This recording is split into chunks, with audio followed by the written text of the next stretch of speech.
Good morning dear friends. Question तो आपने पढ़ ही लिया होगा, अब हम इसी सॉल्यूशन को जानते हैं। देखिए क्वेश्चन इंपॉर्टेंट है क्योंकि कई बार कॉम्पिटेटिव एग्जाम में पूछा जाता है, तो आपको सॉल्यूशन अच्छे से आना चाहिए। देखिए आपको फ्रैक्शन इजीली सॉल्व करना आना चाहिए, मतलब अगर कोई वेरिएबल दे दिया जाए तो उससे भी आप सॉल्व कर सकें, तो ये अगर कर लेंगे तो ये क्वेश्चन बहुत आपके लिए ईजी रहेगा। और कुछ अदर बेसिक कॉन्सेप्ट्स हैं, मतलब क्वाड्रेटिक इक्वेशन से रिलेटेड, ये आपको पता होना चाहिए। फ्रेंड्स आप देख सकते हैं मैंने सॉल्यूशन आपके सामने रखा है, एक एक्सप्लेनेशन टाइप का है कि किस तरह से आप इसे समझेंगे तो आप फटाफट सॉल्व करेंगे। देखिए सबसे पहले मैं बोलूंगा कि स्टेटमेंट जो दिया ना, स्टेटमेंट 1 आपने अगर पढ़ा तो उससे रिलेटेड जो भी आप कर सकते हो, क्योंकि मैथ्स का क्वेश्चन है ना, तो आपको आप जो भी चीजें कर सकते हो उस रिलेटेड स्टेटमेंट से आपको कर लेना है। पहले स्टेटमेंट में हमें दिया है कि alpha and beta are the roots of quadratic equation. कौन सा इक्वेशन है? X square plus b x plus c equals to 0। तो बस अब आपको अल्फा और बीटा से रिलेटेड जो चीजें याद है आप रख दीजिए। तो आपने पढ़ा है क्वाड्रेटिक इक्वेशन में कि हाँ alpha plus beta is equals to minus B upon A and alpha into beta is C upon A. देखिए अभी हो सकता है आपको इसका यूज ना समझ में आ रहा हो, लेकिन आगे जरूर इसका यूज आएगा, वहां पे आप करना।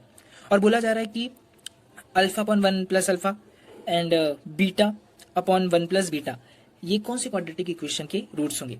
तो आपको कुछ 4 ऑप्शंस दिए होंगे, तो जरा ध्यान से देखिए। सबसे पहले मैं आपको समझाने के लिए यहाँ पे बता रहा हूँ कि इसे ए मान लीजिए और इसे बी मान लीजिए। और आप भी जानते हैं कि हमें क्वाड्रेटिक इक्वेशन फॉर्म करना है, और वो भी क्वाड्रेटिक इक्वेशन के अगर रूट्स पता है और हमें क्वाड्रेटिक इक्वेशन फॉर्म करना है, तो ये बहुत ईजी है। क्या कि जो भी उनके रूट्स हैं उनको एक बार प्लस कीजिए और एक बार मल्टीप्लाई कीजिए, फिर उसके बाद ये एक छोटा सा फॉर्मेट है, इसमें आप पुट कर दीजिए, आपका क्वाड्रेटिक इक्वेशन आराम से मिल जाएगा। क्या है? X square minus alpha plus beta x plus alpha beta is equals to 0। ठीक है, तो अब हमें काम क्या करना है, एक बार इनको प्लस करना है, एक बार इंटू करना है, और बस इस फॉर्मेट में पुट कर देना, हमारा आंसर एकदम आराम से आ जाएगा। और फ्रैक्शंस जो भी है सिंपल से हमें सॉल्व करना है। तो जब आप ए प्लस बी करोगे ना तो आपको ये मिलेगा, ए प्लस बी करोगे तो आपको ये मिलेगा। कहने का मतलब क्या, आप देख सकते हैं जब आप प्लस करोगे, ये फ्रैक्शन है हमारा, ये एक फ्रैक्शन है, ये एक फ्रैक्शन है, आप इनको जब प्लस करोगे तो आपको पता है यहाँ पे वेरिएबल भी है कुछ, तो सिंपली मैंने इनको मल्टीप्लाई किया, फिर उसके बाद जो मेरा 1 प्लस बीटा था एक बार अल्फा के साथ जाएगा, और यहाँ पे जो 1 प्लस अल्फा है वो एक बार बीटा के साथ जाएगा। आप कंफ्यूज मत होइए, ये फ्रैक्शन को सॉल्व करने का सिंपल सा तरीका है, आप समझ गए होंगे।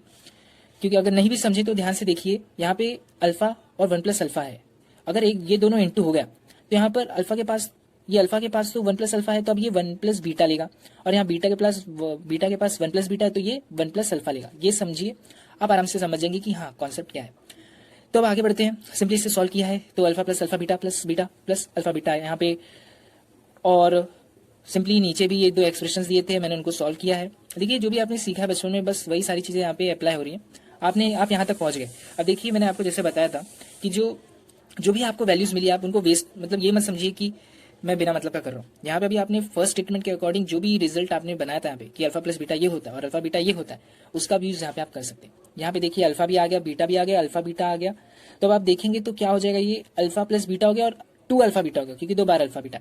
तो अल्फा प्लस बीटा की वैल्यू क्या आप देख सकते हैं, माइनस बी अपॉन ए रख दीजिए, प्लस 2 अल्फा बीटा क्या होता है, 2 अल्फा बीटा की वैल्यू रखेंगे तो सी अपॉन ए होता है, और 2 है तो 2 एज इट इज रख दिया, और अल्फा प्लस बीटा की वैल्यू माइनस बी अपॉन ए है, तो यहाँ पे मैंने देख सकते हैं रख दिया।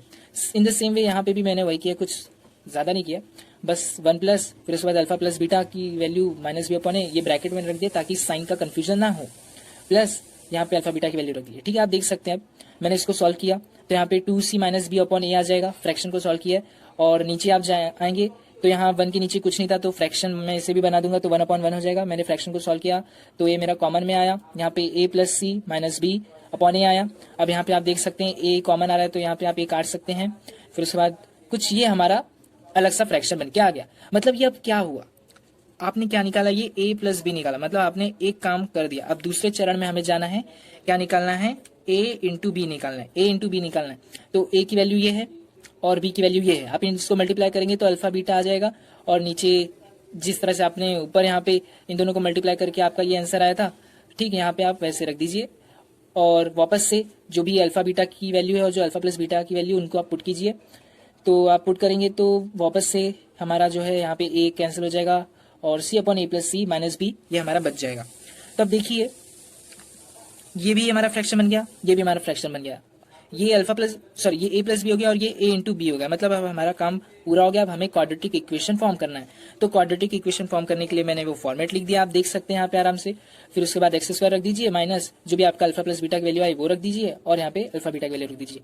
आप देख सकते हैं यहाँ पर एक्स स्क्वायर, मतलब सारा बैलेंस हो रहा है, लेकिन इस एक्स स्क्वायर के पास कोई डिनोमिनेटर नहीं है, तो यहाँ पे आप 1 समझिए और पहले आप इसी को सॉल्व कर लीजिए। मतलब अभी आप ये इस एरिया को मत देखिए, सी अपॉन ए प्लस सी माइनस बी को मत देखिए, पहले आप इसी को सॉल्व कर लीजिए। तो सॉल्व करेंगे तो कुछ इस तरीके से आ जाएगा, यहाँ पे भी A plus C minus B into X square minus as it is 2c minus B X रहेगा प्लस सी। और देख लीजिए, अब आप देखेंगे ध्यान से तो सब जगह ए plus C minus B common आ जाएगा, क्योंकि आपने यहाँ पर भी भेज दिया उसे, है ना। तो चारों तरफ जब, अरे तीनों तरफ हमारे जब कॉमन आ गए तो मैंने ए प्लस सी माइनस बी देख सकते कॉमन ले लिया। अब ए प्लस सी माइनस बी ये यहाँ पे इक्वल्स टू 0 है, तो मैं इसको ऑन RHS में जब ले जाऊंगा तो मल्टीप्लाई होगा तो अल्टीमेटली 0 आ जाएगा। तब हमें बस सिंपली यहाँ पे सॉल्व करना है। तो सॉल्व करेंगे तो X square plus C X square minus B X square आ जाएगा, फिर माइनस 2cx हो गया।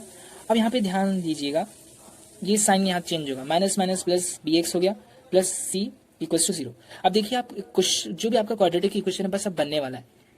अल्टीमेटली देखा जाए तो बन ही गया है, लेकिन अब आपको देखना है कि जो आपका ऑप्शन जो भी दिया है इसमें से कौन सा आ रहा है, नहीं आ रहा है तो इनको और आगे मॉडिफाई कीजिए। क्या कैसे मॉडिफाई करेंगे, एक्स स्क्वायर यहाँ पे देख सकते हैं, एक्स स्क्वायर यहाँ एक्स स्क्वायर दिख रहा है, इसको मत, इसे मत मॉडिफाई कीजिए, यहाँ पे देखिए ध्यान से, क्योंकि ज्यादातर यहीं पे आपको चेंजमेंट देखने मिल सकता है। वो डिपेंड करता है सिचुएशन पे कि कैसा क्वेश्चन है और उसके कौन से ऑप्शन है। तो मैंने इसको मॉडिफाई किया, यहाँ पे देख सकते हैं मैंने बी को ले लिया और ये प्लस में है, सी एक्स स्क्वायर प्लस में है, इसलिए यहाँ पे मैंने माइनस लिया ताकि वापस से जब मैं बाहर निकालूं तो ये प्लस ही आएगा। और एक्स स्क्वायर कॉमन लिया, यहाँ पे इसी तरह से मैंने एक्स को कॉमन ले लिया, तो plus c is equal to 0। So friends, इस तरह से क्वेश्चन था, बहुत ही सिंपल सा था, लेकिन समटाइम्स स्टूडेंट्स इसे छोड़ देते, तो छोड़िए मत, ईजी है। अब इससे ध्यान से बस देखना है और ऑप्शंस को टिक करना है। Okay friends, good bye and thank you for watching the video.